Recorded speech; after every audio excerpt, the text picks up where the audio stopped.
Welcome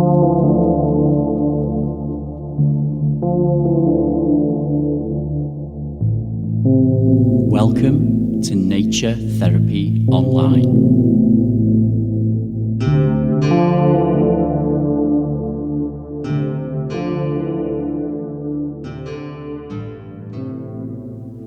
Hello there, folks. This is Stephen here from Nature Therapy Online, and welcome to Season 1, Episode 4. So today, I've got my first ever nature therapy interview. I caught up with Caroline Brazier from the Tariki Trust, an organisation based in England who train many people to become ecotherapists, people like myself, for example. So I had a really lovely and inspiring conversation with Caroline, and I'm going to share it with you now. So I hope you enjoy. Here you go. Okay, so I'm here with Caroline Brazier, who is the course leader at Tariki Trust in England and the inspiring author of many books on Buddhism, ecotherapy, and psychotherapy, including Acorns Among the Grass, Adventures in Ecotherapy. So I just want to say thank you so much for being here, Caroline.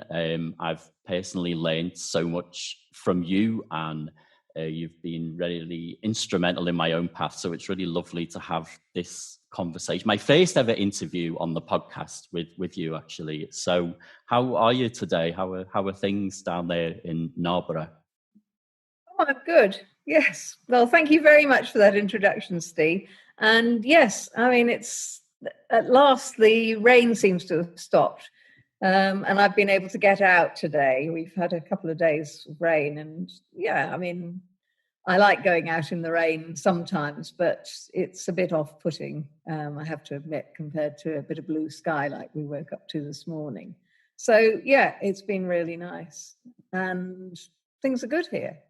That's great. Well, I'm glad to hear it. And if it's any consolation, it's the same up here, just relentless rain, which is probably not a surprise. But it's been a very strange year in that respect, hasn't it? I mean, back in April, it felt like August, and now it feels like February half the time. yeah. We seem to have a really great spring in the UK, but now summer's hit. It's just took a nosedive, hasn't it? So that's right. Yes. Okay, so and, I mean, that makes me think about kind of environmental issues and so on, because I think these weather patterns, we can complain about them, we can laugh about them, but they are worrying because things are changing. And is that something that is, would you say, where would the environmental link, I guess, for people who are new to nature therapy and ecotherapy? I thought that was a really important thing that you've just touched on there, where would the link be for you in a therapeutic context, I suppose, around the environment? Like how would you bring it into, or would you bring it into ecotherapy? Not necessarily explicitly, no. I mean, people don't want to be kind of preached at. And I don't think everyone's in a place where that's their kind of main priority in their minds. But I think it's certainly there as an underpinning. And I think really vital that we have that awareness, that we're not just kind of using nature as some kind of a mechanical device for therapy. But I suppose I also have a kind of trust that if you take people out into nature and you do stuff with them, that they will start to relate to it in a different sort of way, particularly if you're doing stuff that's raising awareness. And I think this is what's core for me, is that connection that people feel. When you take somebody out, can you help that person to feel more connection with the space that they're in, rather than just being in their head and isolated in themselves? Because it's our connectedness ultimately, which is where our psychological health comes from. So, I think the connection to nature that comes when you go outdoors, I think this is foundational to actually creating a good relationship with the environment, and that then will have an ongoing effect in terms of that person's caring for the environment. I absolutely agree with that, and it's something that I've noticed in my own path in life. I think if we learn to actually love nature again and feel a part of it again, it's something that can start to unveil quite naturally in us. I think this appreciation for we want to care for the things that we love and that we feel connected to, and so yeah, I thought that was a really a really nice start And it actually. becomes family, doesn't it? Yeah, definitely. It's, yeah. um could you actually tell us a little bit about the Tariki Trust, Caroline, and I guess what you're up to at the moment and maybe how the Tariki Trust came about? Sure. Well, the Tariki Trust is an umbrella organization. We're Buddhist, and we're interested in providing training and activities and retreats and so on, which are mostly founded in Buddhist psychology. But within that, we have quite a strong ecotherapy program and an interest in the environment, which I think for me is very much almost synonymous with Buddhist practice. I mean, the caring for the environment is something that goes all the way through the Buddhist tradition, right back to the Buddha's time himself. Mm. So it's a Buddhist organization, it's a training organization. We run the 10 Directions training program that you know. Yeah, very well. And that program started, I think 2010 was the first year that I ran something. And then the program itself, we started to recruit students.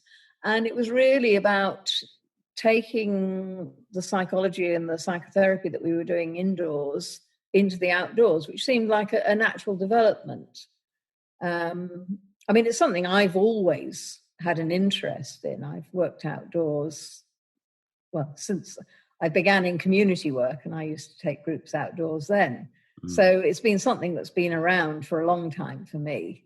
But combining it with psychotherapy has been something relatively new and part of a growing movement as well. I think there's actually, if you look around in the UK, there's a lot more interest in ecotherapy in different shapes and forms. It's a very broad field, but we're a part of that. I should also say, incidentally, that whilst we're a Buddhist organization, we're also a very eclectic organization, and the participants in our courses are definitely not all Buddhist. We have people from all sorts of different backgrounds and traditions. But we do have a spiritual aspect to the course, in the sense that, I think our spirituality is very much interconnected with our relationship with the environment and our relationship with nature. So, these things are inseparable, really. Our psychology, our environment that we live in, our spirituality. I don't see these as separate fields. I think they're all interconnected in different ways. Yeah, absolutely. And I can say from being on the course myself, even though I do identify as Buddhist myself, there's a real diversity, I think, in the backgrounds of the people who come to do the training, and that's something that I think was really rich about it. And I guess I would say, to anybody thinking about, or who's in the UK and looking to do ecotherapy training. That's definitely worth looking into and checking out. I know that at the moment a lot of your courses are running online. How has that been actually in terms of running ecotherapy training modules online? Like, how have you found that shift with the situation we're in with the COVID-19 lockdown that we've had? How have you managed? Well, it's been quite challenging because we are a very hands-on sort of course. But having said that, there's always been an online component to the course. As it was set up, it was originally set up as 5 units, which each of them involved an online section, which was receiving daily emails with an exercise that sent the students out into nature to do something and then come and report back online. And then have a weekend associated with that where we pulled it all together and everybody met and we went out and we did something, and then an intensive at the end. So we still have the online units running as they were, but we've had to replace the attendance parts of it. And that's actually been, first of all, it was a bit of a kind of, oh goodness, how are we going to do this? But it's actually been quite a creative opportunity because it's allowed us to diversify the course a bit.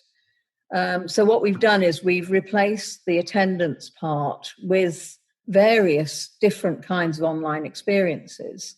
And so we're doing some more units, which are more daily exercises and so on. I've just finished doing one with photography where the students were going out taking photographs every day, posting those online and then commenting on their own and each other's and the experience and what they learned from it and so on, and using that as a tool for working therapeutically in quite a diverse number of different ways. We've got a group work module coming up that's going to be a bit more theoretical, but still hopefully getting people outside looking at spaces they might work in and how they would think about running a group there, that kind of thing. But then we're also doing things like ecotherapy retreats where we come together as a group on Zoom. We have a meditation at the beginning. We set some kind of an exercise. People then go out, they do something, they come back. We have a group session where they share what they've been doing. They go out again, do some more, come back, share, and so on. And so there's a combination of face-to-face. And then we've had seminar series, and we're bringing in various other people. I mean, that's one of the nice things about it is that some of our former students are running some seminars. And we've also got somebody who's got a long history in environmentalism and also has an interest in Buddhist texts. And he's been doing quite a detailed course on Buddhism and the environment that he's just started a seminar series on. So we've got quite a diversity of different things, and it means that students can pick and mix a bit more. But yeah, I mean, we're hoping to get back to face-to-face and outdoors. Yeah, it sounds amazing, and I think what came to mind for me as you were talking then is the aspects of the course, and I suppose I should clarify for the people listening that I did my own ecotherapy training with the Tariki Trust, and that's where our link comes from. And, I think there were so many elements of the course that were just really good for me to do as a human being, as much as someone who was training to actually, become an ecotherapist and supporting other people with it. And, would you say you've had many students come along who come for their own self-development, or is that something, if people were listening and they were thinking, oh, actually, some of that sounds quite good, but I'm not sure if I'd want to, be a nature therapist, but maybe that's something that could, could enrich my life. Do some people come along to the courses from that angle sometimes? Oh, yes. I mean, it's possible to do that. And, I think when people start out, they don't necessarily know what they're going to do with it. And it's, as I said, it's a very diverse field. You can do all sorts of different things under the umbrella of ecotherapy. So it might be anything from volunteering at a local community project to doing psychotherapy outdoors. And the people we get on the courses, we have everything from qualified psychotherapists and counsellors who want to start to work outdoors and so want to develop some skills, to people who are just coming along for their own interest, to people who are maybe working in outdoor activities but want some more therapy-oriented skills, or whatever. So it's a very diverse group. And we're not pretending to train people as full psychotherapists who don't have any prior training. It's not like that. But we can give people skills that they can use at whatever level they're at with a more psychological orientation. And if they just want to do it for themselves, then that's fine. That's great. A lot of people do that. That's great. And if they want to dip in, I mean, because we've got all these online units at the moment, we've got people dipping in, and we had 20 people on the photography course, of whom I think less than half probably are interested in doing the full training. But people are doing it because it's an interesting personal development thing to do. And as you say, it's enriching from a personal angle to explore, and also I mean, ecotherapy is so broad, isn't it? And we can be working in all kinds of fields and might not necessarily, want to be quote unquote an ecotherapist, but at the same time, it's just so good for us as people to reconnect with nature and to spend more time outdoors. And I mean, I know from having a background as a counselor, how much things are shifting there in terms of the attitudes towards being outdoors. I think 10 years ago when I was training, there was such an emphasis on, and I think there still is to a degree, to quite a large degree actually, but, a huge emphasis on, confidentiality is king, and that therefore that means you must be in a room with a wall in between you. But I think, I've noticed a shift in attitudes in all kinds of ways as to how people are working. And even if you're working in a field which is completely, unrelated to, mental health in some ways, we all have a mental health and we all want to feel good when we're at work. And there's always things we can incorporate into our job that can involve us getting outdoors more. And yeah, I mean, how would you, and I think we've pretty much touched on it already, but I like to hear other people's definitions of ecotherapy, because I think it is so broad and it is such an umbrella term, and there are certain ways that I've been describing it on my website and on the show. So, I mean, how would you describe it yourself if you had to put it in a really broad nutshell? I think that's a very difficult question, because I think it's different things to different people. But I suppose it's something about going outdoors deliberately with a sense that it's going to be a healing connection. That's lovely. I really like that. Yeah, just deliberately, I think is one of the key words there, isn't it? I think there is a consciousness about it, that connection and the fact that it is beneficial, that makes it into ecotherapy rather than just going for a walk. Yeah, absolutely. Which isn't to say that going for a walk isn't therapeutic. Yeah, yeah. I think this is where it gets complicated. Yeah, I guess it's something around making deliberate time for nature and a headspace for it. And yeah, I suppose for me, like I can go for a walk and my head can be full of thoughts and I can, forget to really pay attention to what's going on around me. And that can still be good for me anyway. It's good for my body and it's good, still better than probably sitting at home with the thoughts. But I guess if I was going out with, ecotherapy exercises in mind, I might think, right, okay, I want to really be aware of what's around me right now. And yeah. But yes, that's right. Yes. So something I'm interested in, Caroline, is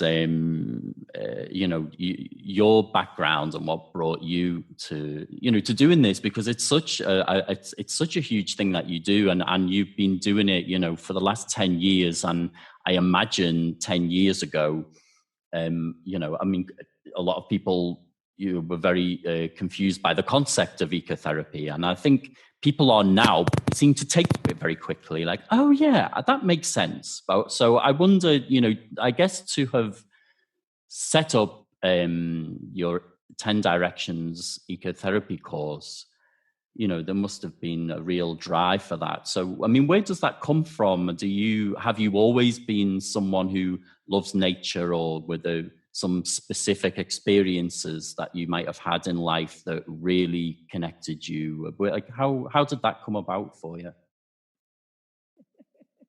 Well, I think I've always loved it. I mean, when I was 8 years old, I received the only school prize I ever received, and it was a book, and inscribed in it was that it was for my hard work in nature and poetry. Oh, that's lovely. And I think it's always been a love of mine. And I've always spent a lot of time outdoors as a child. I grew up in London. And I think this is an important aspect, actually, that you don't necessarily have to be in particularly wild spaces. I like the sort of those little marginal areas. And down our street, there was a little triangle of woodland. that was really just a kind of forgotten bit that had got grown over rather than a sort of deliberate wood. But, we spent all our spare time in there playing and building camps and doing all sorts of things we weren't supposed to. And it was part of who I was growing up. And, I was interested in nature in a kind of rational way, in a cognitive way, in that I can remember learning about the plants and the birds and that kind of thing, before I was 5. I've got little books of pressed flowers that I made before I could even write and that kind of thing, because I used to do those sorts of things in those days. But the just playing outdoors and the immersion in it, I think, was just so valuable. And I suppose doing ecotherapy is a way to go back to that. I've gradually started to learn to play outdoors again and to play and build dens and all that kind of thing. That's lovely. I mean, it sounds like you were a real little nature fairy from the off then. I think so. Yes. Mm. Yes. But I really appreciate what you say about being in cities. I guess most people would picture London. I mean, obviously a lot of us have been to London and a lot of people live there. But for people, outside of the UK who may never have been, I've probably got a more industrial image of it than it actually is. It does have quite a lot of green space, but all the same, it is a metropolis, and I really value, and that's something I valued about the 10 Directions course, that that was always a part of it. There's the emphasis that nature is everywhere, and that's certainly for me growing up from the suburbs of Liverpool, like what you said about, there was a little accidental copse of trees or something. That's what my nature experience was. But it's still beautiful memories are associated with it. So I think that's a key thing for people to take away, actually. That doesn't matter where you are. You don't have to, you don't have to find a forest, and you don't have to be in, the middle of some wild, natural setting. The nature is growing through the cracks everywhere, and it's trying to reclaim its space wherever we are. And there's always a tree somewhere and a little bird appearing, and it's really important, I think, that point.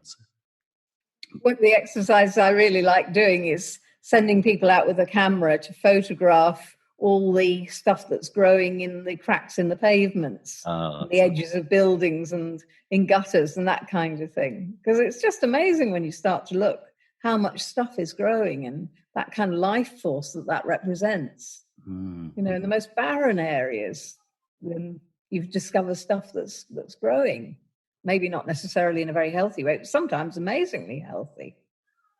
We've got a whole rosemary bush growing out of our back wall. It's quite amazing. I mean, where its roots go, goodness only knows, but nature has a way of coming in the most unlikely spaces. Just that driving force, isn't it? And that is there. Like, no matter how much we think that we're in control of everything, it's somehow a reminder, isn't it? That growth, that that we're not the center of everything, and actually, we can't keep it down.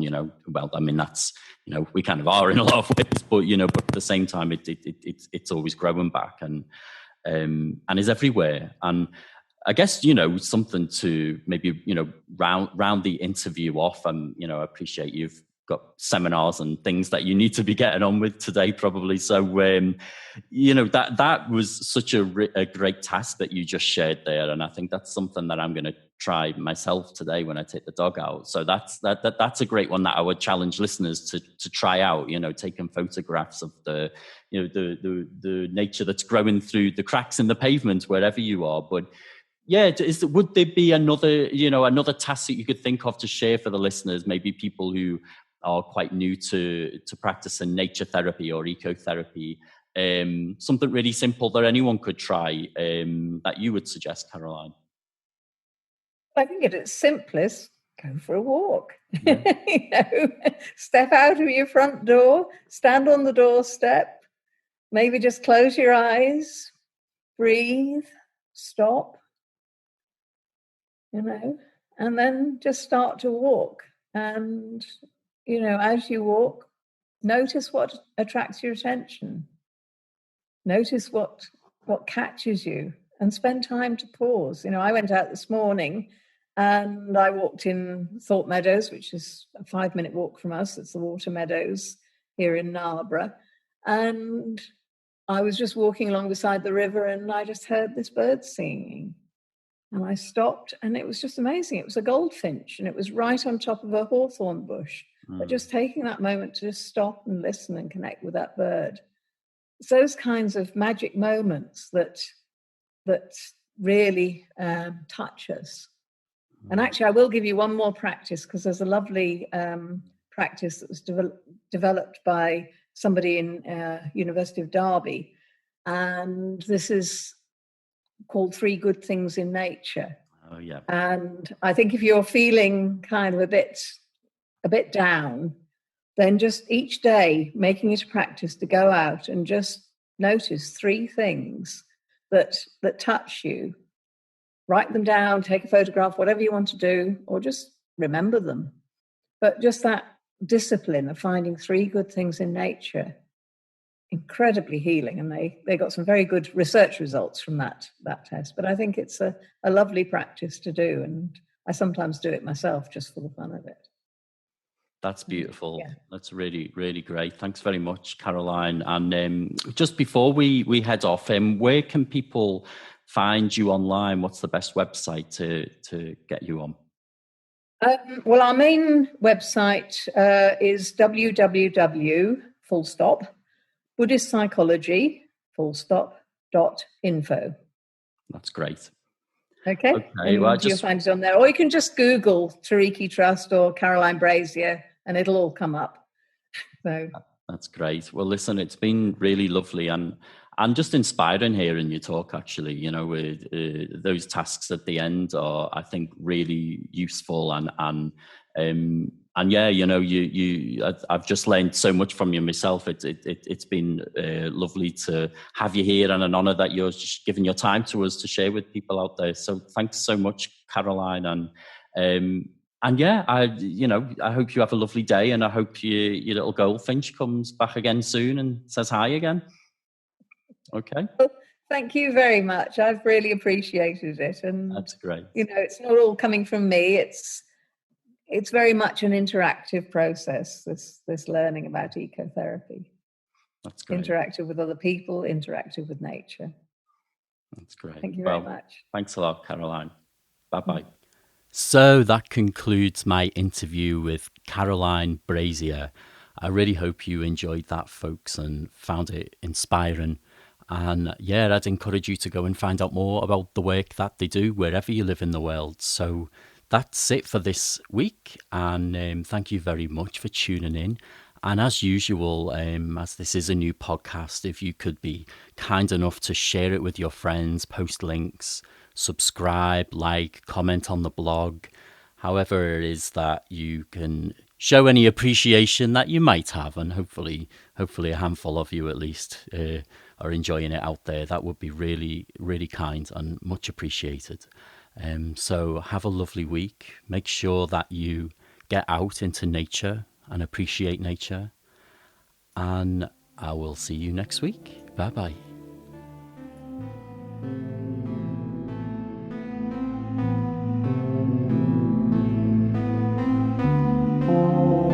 Visit me online at naturetherapyonline.net.